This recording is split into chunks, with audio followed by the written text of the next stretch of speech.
sur la psychologie de l'homme et de la femme. La psychologie de l'homme et de la femme s'est de plus en plus différenciée au cours des âges, parce que l'homme, au cours de l'évolution, s'est approprié le rôle de maître dans la société, sous l'auspice de sa force physique et même brutale, alors que la femme fut obligée de reconnaître un rôle secondaire et de l'accepter. Au cours des millénaires, les mœurs demeurèrent presque fixées dans la tradition, et ce n'est qu'avec l'avènement de l'ère moderne que la femme put, à cause de l'établissement des tribunaux et des tendances libéralisantes des démocraties, développer un sens plus partagé de son rôle social et de sa fonction en tant qu'être humain. Les dernières décennies ont permis clairement à la femme de rompre les chaînes qui la liaient à son passé, mais ce changement n'alloua qu'une réforme sociale chez la femme. Aujourd'hui, la femme, socialement parlant, détient de plus grands droits et peut se permettre une plus grande liberté, mais son esclavage n'est pas encore effacé de son histoire personnelle. Et l'attitude de l'homme, non plus, ne s'est que renfrogner derrière le paravent de sa personnalité. En fait, la différence entre la psychologie féminine et masculine existe parce que ni les hommes ni les femmes n'ont tenu compte du fait réel chez l'un et l'autre d'une intelligence universelle dominant à leur insu leurs pensées et leurs émotions qui ont servi au cours de l'histoire pour le compte de l'évolution de la conscience expérimentale, c'est-à-dire de cette conscience planétaire où l'être humain était à la fois manipulé dans ses émotions et ses pensées par des forces qui ne pouvaient se manifester directement et objectivement, faute du support essentiel de la conscience supramentale. Maintenant que la conscience supramentale commence à être perçue chez l'être humain, ce dernier, qu'il soit homme ou femme, retrouvera sa place réelle dans la vie de cette grande polarité qu'est le couple humain. Et les deux seront unis dans leur conscience supérieure au lieu d'être séparés, divisés par leur conscience inférieure primitive. Lorsque l'homme et la femme auront retrouvé leur esprit, la division des sexes ne sera que fonctionnelle, et les deux êtres sexuellement différents pourront jouir d'un esprit universel qui neutralisera l'émotivité de la femme pour la rendre autosuffisante et allégera le mental de l'homme, ce qui lui fera perdre l'esprit de domination sur sa compagne. De sorte que l'homme et la femme seront de moins en moins différenciés psychologiquement, car les limites ou les conditions de leur psychologie inconsciente auront été remplacées par une conscience réelle de leur être. Tant que l'homme et la femme se verront en tant qu'êtres différents l'un de l'autre, c'est que l'un n'aura pas compris ce qu'il ou qu'elle représente réellement vis-à-vis l'intelligence universelle dans chacun, et tant que cet état de choses n'aura pas été vécu et compris parfaitement à l'intérieur de cette grande intelligence qu'est la conscience cosmique de l'homme et de la femme, l'un demeurera maître et l'autre esclave, malgré l'évolution des mœurs apportée au cours des dernières décennies. Il faut comprendre qu'une révolution dans les mœurs n'implique pas un changement profond et total dans l'être. Pour qu'il y ait changement total, il faut que l'être soit baigné dans cette conscience supramentale qui ne permet plus de division psychologique entre l'homme et la femme, car elle est au-dessus des motifs de ces divisions existentielles. La sexualité de la femme demeure jusqu'à ce jour sa force la plus grande de dissuasion vis-à-vis l'homme inconscient, car elle est pour lui le tableau où sa virilité se peint ou se dépeint. La femme le reconnaît bien, de sorte qu'elle aussi a commencé à prendre en main sa sexualité, et de nos jours, l'homme ne peut plus prétendre seul à la liberté sexuelle.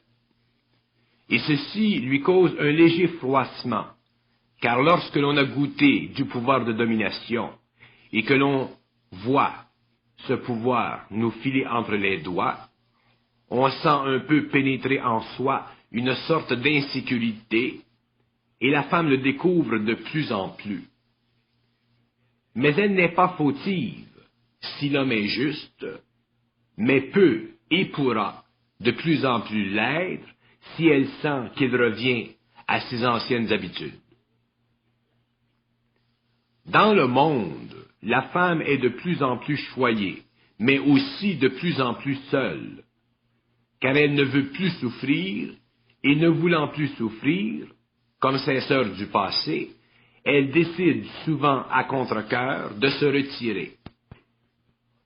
Mais elle se retire car elle n'a pas encore suffisamment de force en elle, étant encore prisonnière de la mémoire ou de l'expérience. Encore faible, non aguerrie, elle peut ne pas s'offrir les joies passagères de la vie afin de diriger son regard là où elle ne risque plus de souffrir. Si la femme choisit aujourd'hui de s'amuser légèrement, ce n'est pas parce qu'elle a perdu le sens de sa vertu, le sens d'un être qui doit maintenir un certain ordre dans ses actes, qui, largement et avec trop de facilité, souvent entraînerait la confusion. Après tout, pour la femme, il y a quelque chose de précieux autour de son acte sexuel, tandis que pour l'homme, l'acte peut être gratuit.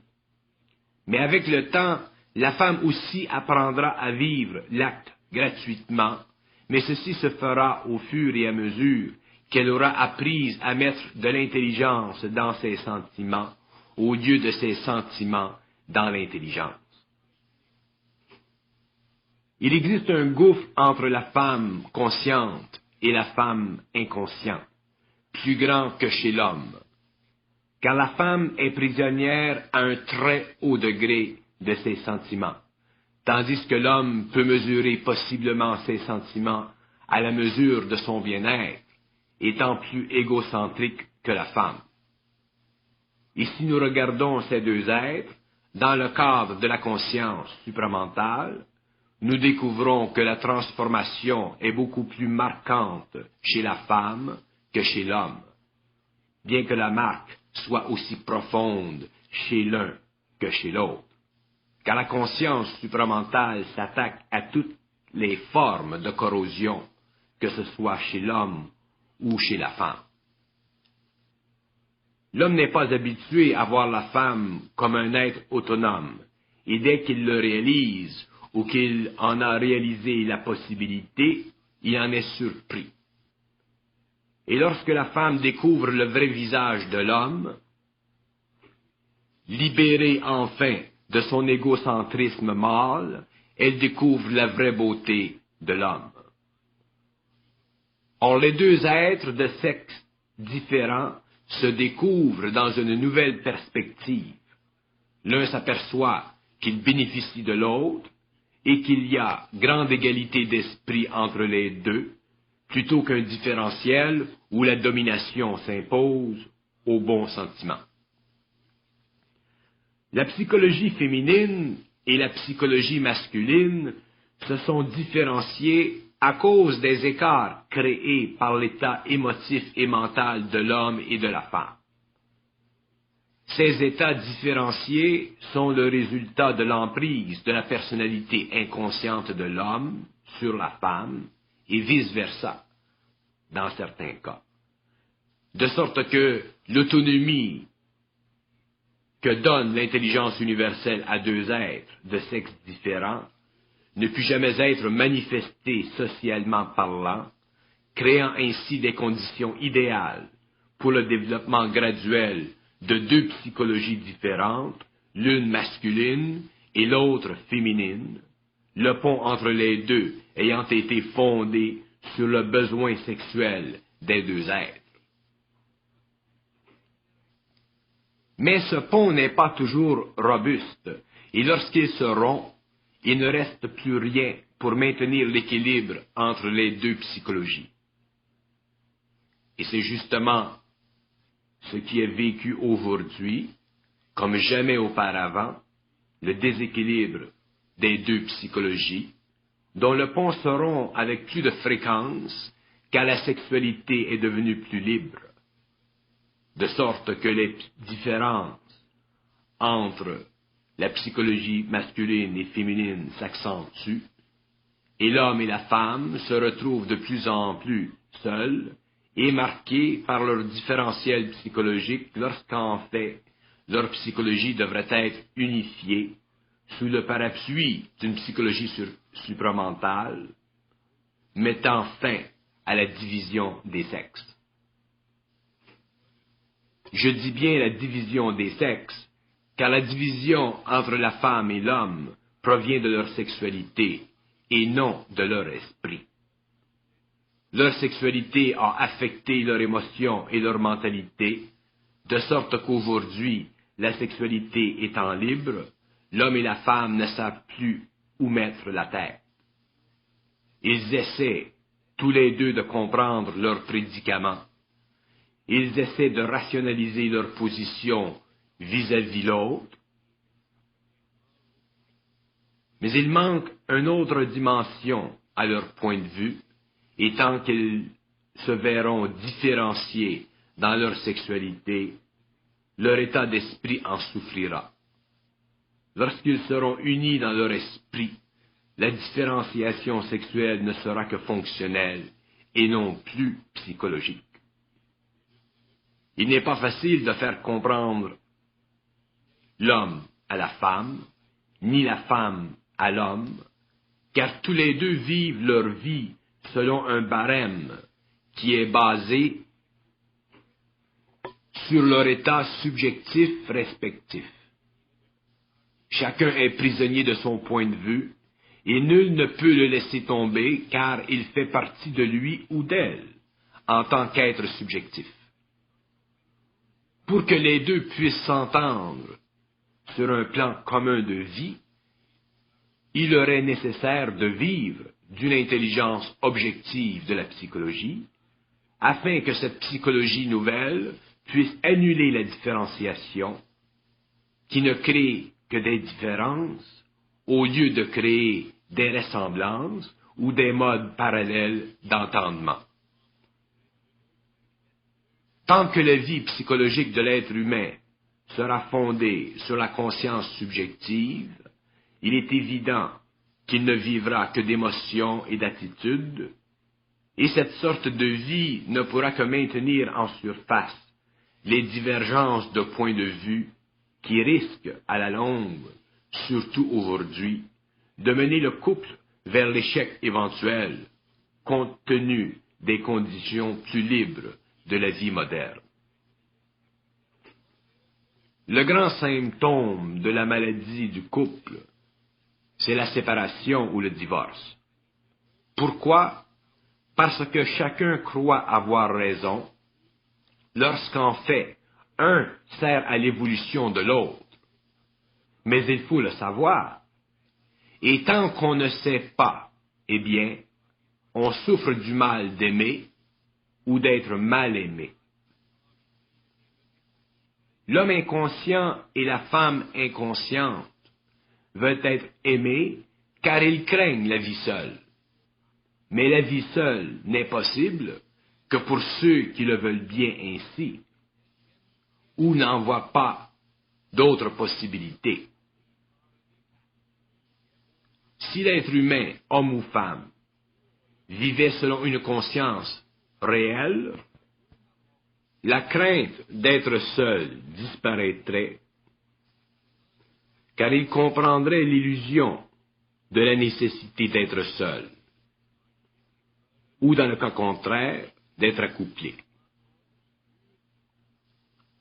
La psychologie masculine et féminine devient de plus en plus divisive lorsque l'homme et la femme prennent leur propre parti au sérieux et qu'ils se définissent dans une perspective qui leur est personnelle. Or, la personne humaine n'est pas seulement un miroir d'elle-même, elle est aussi une lumière qui jette des ombres sur le miroir, car ce dernier n'est pas parfait. C'est ici que la psychologie masculine et féminine commence à prendre des contours pour éventuellement cerner complètement le miroir, féminin et masculin, et une fois le contour défini, le miroir croit être limité par ce contour. Erreur très grave qui entraîne toutes sortes de malentendus entre l'homme et la femme.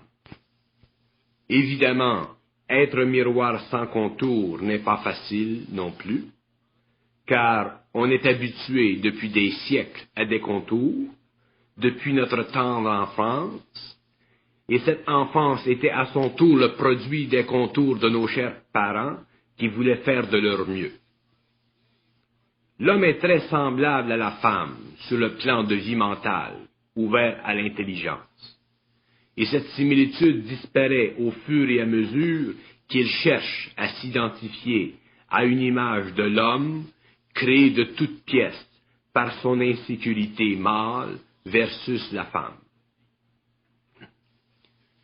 Avez-vous remarqué que le plus gros et le plus fort des hommes se fait petit devant la femme lorsqu'il la rencontre et voudrait la connaître? Ceci fait partie de son insécurité, qui monte à la surface jusqu'au moment où elle lui donne le plaisir de son intimité. À partir de ce moment, l'homme réacquiert rapidement sa fausse sécurité et la domination commence imperceptiblement. Dans le cas de la femme, le jeu de son ego est proportionnellement différent. Elle est libre, donc en confiance non servile, avant de s'être donnée, et dès qu'elle s'est donnée, une sorte d'inquiétude s'installe en elle, à voir si elle a fait un choix désirable ou non. Si ces deux êtres merveilleux dans leur ensemble continuaient à s'émerveiller l'un de l'autre, c'est-à-dire à se voir selon l'intelligence en eux,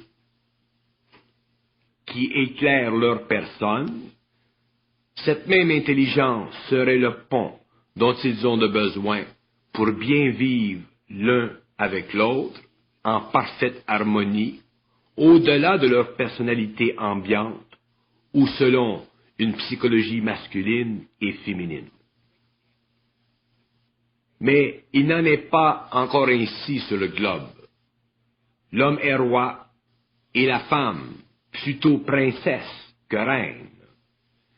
Tant que les humains n'auront pas saisi le jeu profond de l'intelligence réelle, combattant les penchants naturels de l'âme humaine, ils ne pourront comprendre que pour bien vivre à deux, il faut être tous les deux intelligents, conscients.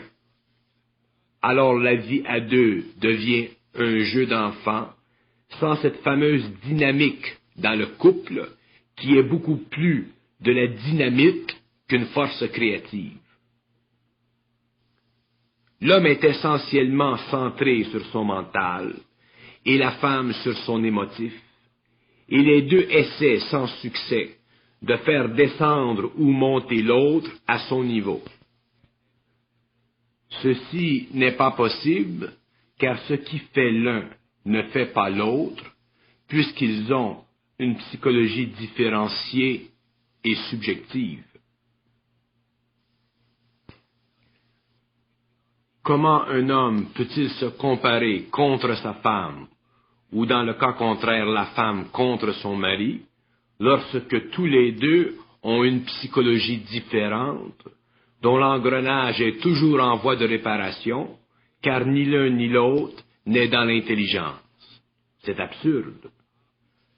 La psychologie de l'homme est différente de la psychologie de la femme, car ni l'homme ni la femme n'ont la même intelligence supramentale.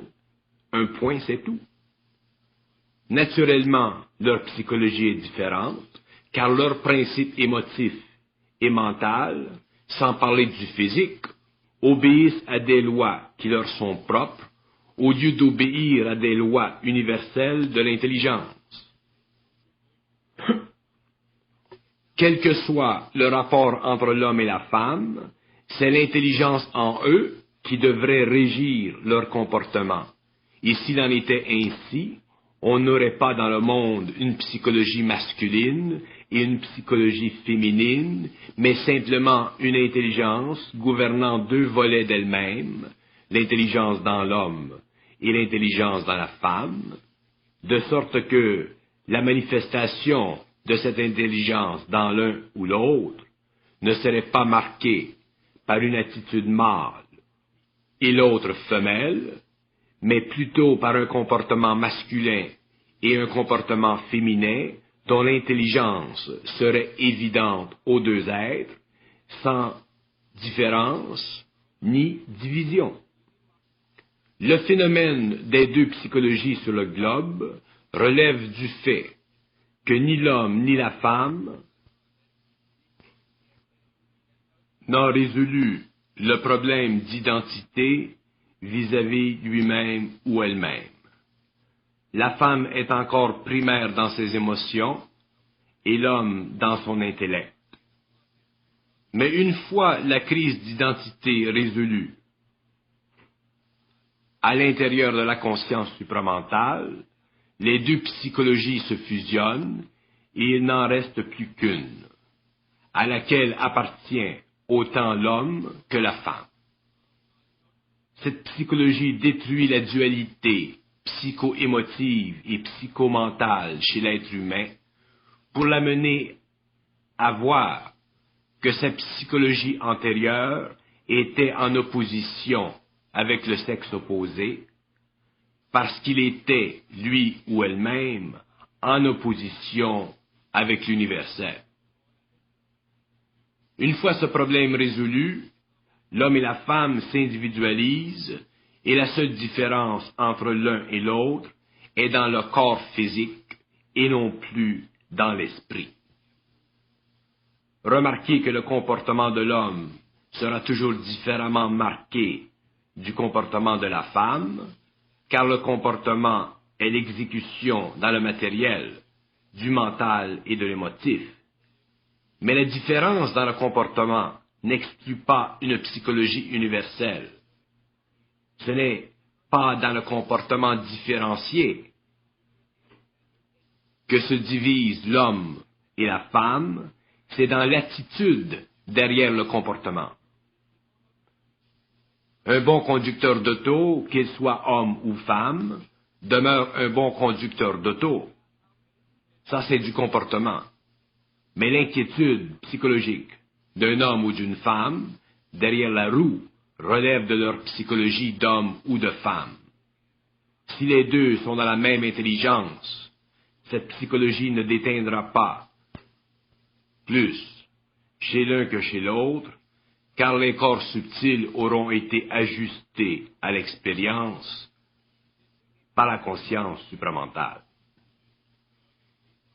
Vivant d'une psychologie différenciée, il n'est pas surprenant que l'homme ne connaisse pas la femme et que cette dernière ne connaisse pas l'homme.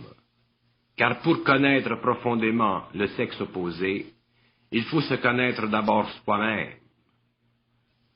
Né d'une incompatibilité à la source, l'homme et la femme essaient sincèrement de se connaître l'un et l'autre.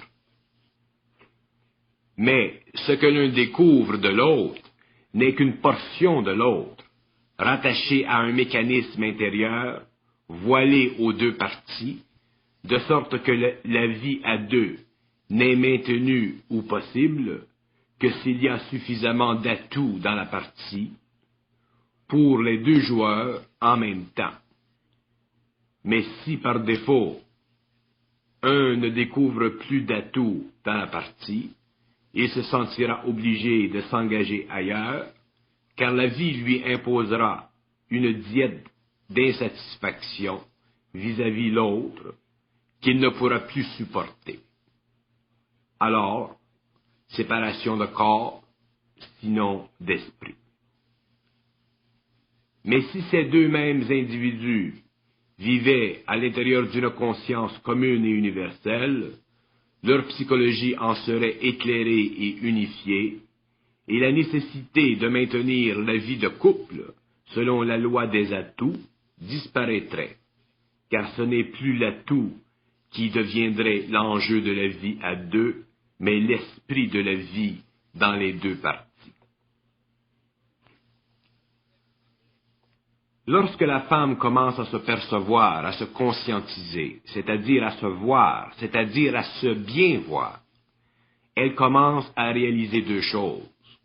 Premièrement, que l'homme est bête, comme elle était faible, et lui commence à réaliser qu'il était égocentrique au point d'en être stupide. De sorte que les deux êtres, au lieu de se remettre en question, regardent leurs actions et réalisent que leur vie inconsciente n'était que la préparation vers la vie consciente et que toutes les bêtises étaient normales, car ni l'un ni l'autre ne comprenaient le but de leur existence et ne comprenant pas ce but, n'y voyaient qu'une façon naturelle de faire expérience l'un de l'autre, pendant que l'autre souffrait de son expérience personnelle vis-à-vis lui-même. Fort de cette nouvelle conscience, la femme devient autonome et l'homme devient plus raisonnable. Deuxièmement, devenue autonome, c'est-à-dire ayant réalisé qu'elle n'est pas seulement une femme, mais un être intégral. Sa psychologie féminine s'altère et devient une psychologie de l'intelligence, manifestée selon les attributs de l'être qui se complètent, c'est-à-dire de la femme consciente. Alors, plus de psychologie féminine, simplement une psychologie de l'être réel. Dans le cas de l'homme qui se réalise au-delà des limites de son égocentrisme, un recul chez lui se manifeste. Il apprend petit à petit à redonner à la femme l'espace qu'il lui a enlevé par la force, par domination. Et lui ayant redonné son espace, il s'aperçoit enfin qu'elle n'est pas aussi femelle qu'il l'avait cru, mais que la femelle, dans la femme, avait été le produit de son émotivité sans intelligence, comme le mâle en lui était le produit de son égocentrisme insécure. Fort de deux nouveaux états de conscience, nous découvrons deux êtres humains qui se respectent mutuellement et qui allouent maintenant que l'intelligence transpire en eux, et voyant l'intelligence dans l'un et l'autre, leur psychologie masculine et féminine s'estompe, et il ne leur reste plus que la psychologie de l'intelligence supramentale. C'est ça de l'amour réel entre deux êtres. Adieu la psychologie masculine et féminine, adieu les problèmes de couple, adieu les dynamiques de couple, adieu la dynamite dans le couple, la paix enfin, et la vie commence, mais différente de ce qui peut être rêvé par le masculin pour son propre compte et par le féminin pour sa propre vertu. L'existence d'une psychologie masculine et féminine au lieu d'une seule psychologie supramentale pour l'homme et la femme reflète pourquoi l'homme et la femme sont des êtres insatisfaits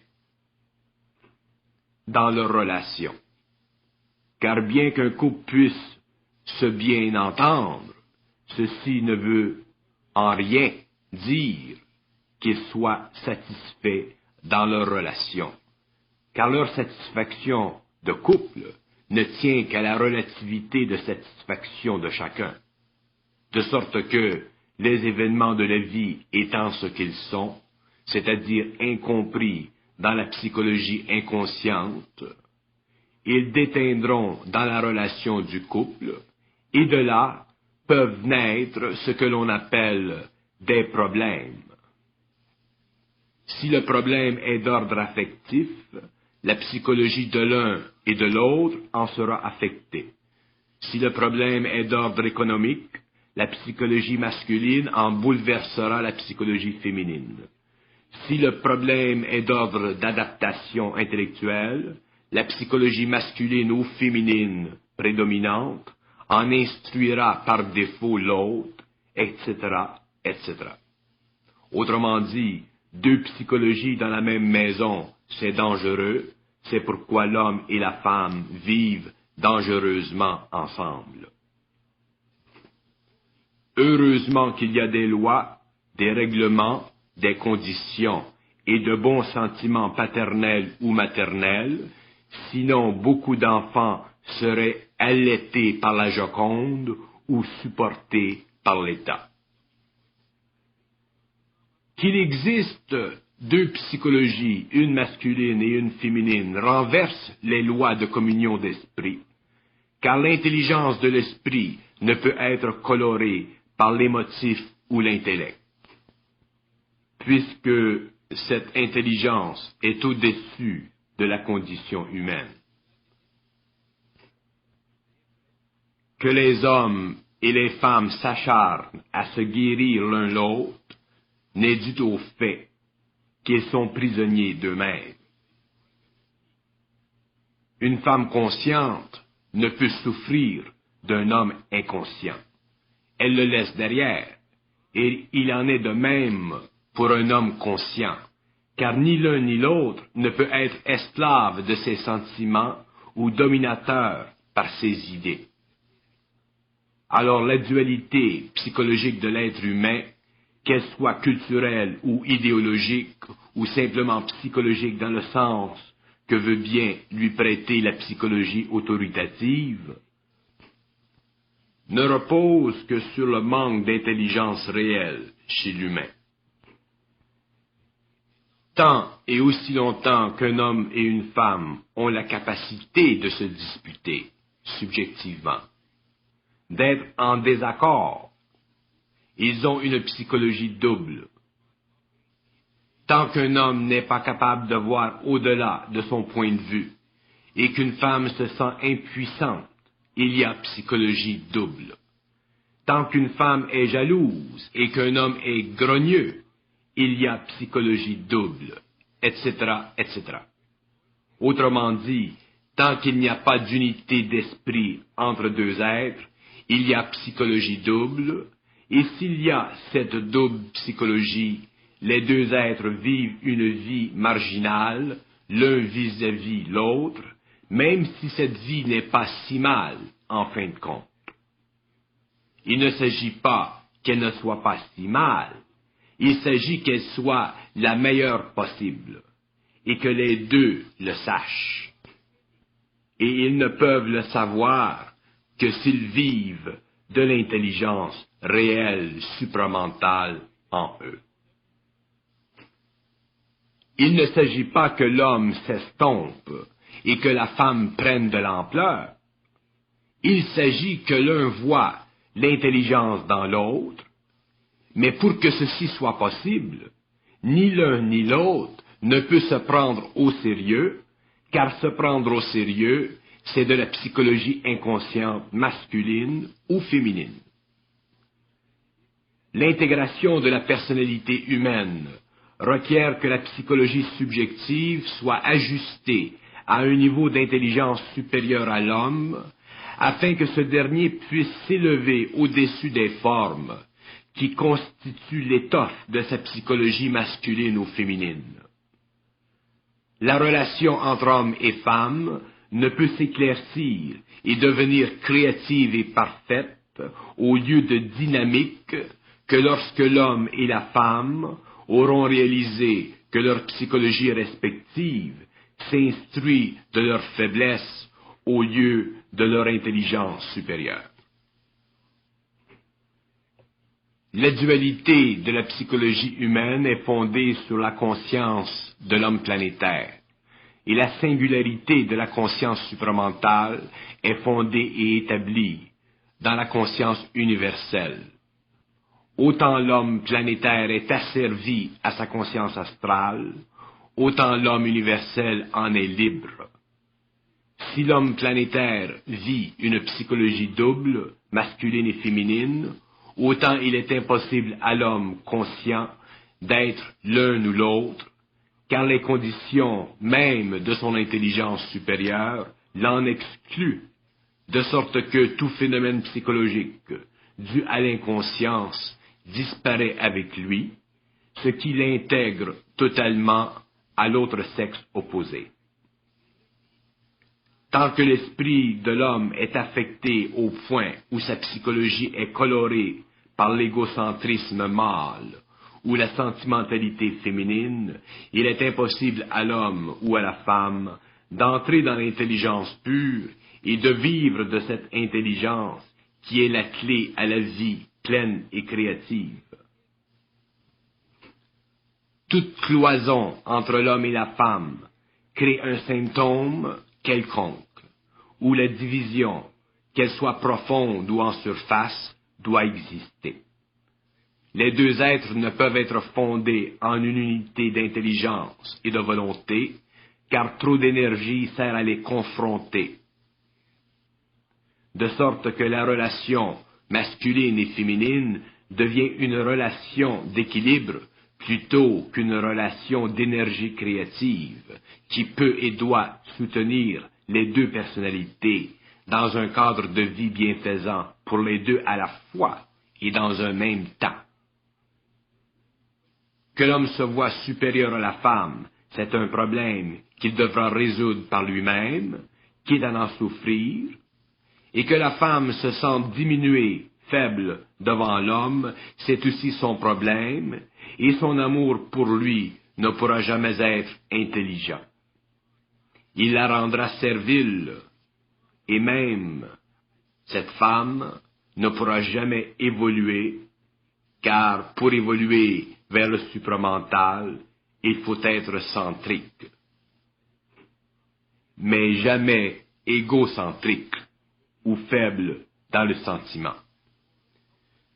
Si la psychologie masculine et féminine domine de plus en plus les êtres, c'est que ces derniers ont encore à comprendre qu'ils sont dans l'ignorance de l'intelligence, et qu'une telle ignorance affecte profondément la nature même de l'homme, l'empêchant de se soustraire aux forces puissantes qui veulent maintenir l'homme planétaire en force, alors que l'homme universel commence à se manifester.